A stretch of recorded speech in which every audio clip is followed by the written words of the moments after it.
पैशाच्या व्यवहारातून तरुणाचा खून, जालना। आरोपीचा शोध घेण्यासाठी पोलीस पथक रवाना।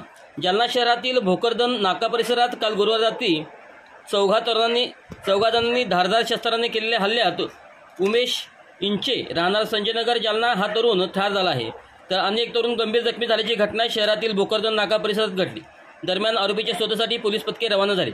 हल्लेखोर आणि मयत ह्या जालना शहरातील संजयनगर येथील राहणारे असून त्यांच्यात गेल्या अनेक दिवसापासून पैशाच्या कारणावरून वाद सुरू होत।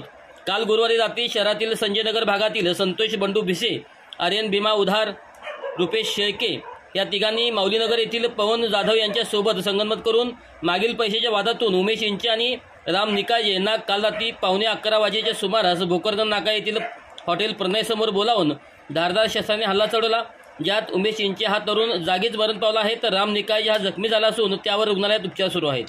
दरम्यान रात्री घटनेची माहिती मिळताच सदर बाजार पोलीस ठाण्याचे सहाय्यक पोलीस निरीक्षक श्रीमती गायकवाड, डीबी प्रमुख शैलेश मस्के, पोलीस उपनिरीक्षक दीपाली शिंदे, अंमलदार रामप्रसाद रंगे, भरत डाकणे आदी या घटनास्थळी भेट देऊन मृतदेह शवविच्छेदनासाठी रुग्णालयात पाठवला आहे।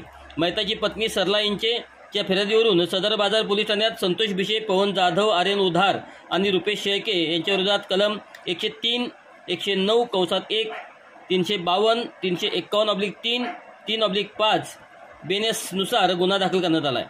महाराष्ट्र टोमॅटोसाठी ब्युरो रिपोर्ट विलास गायकवाड, जालना।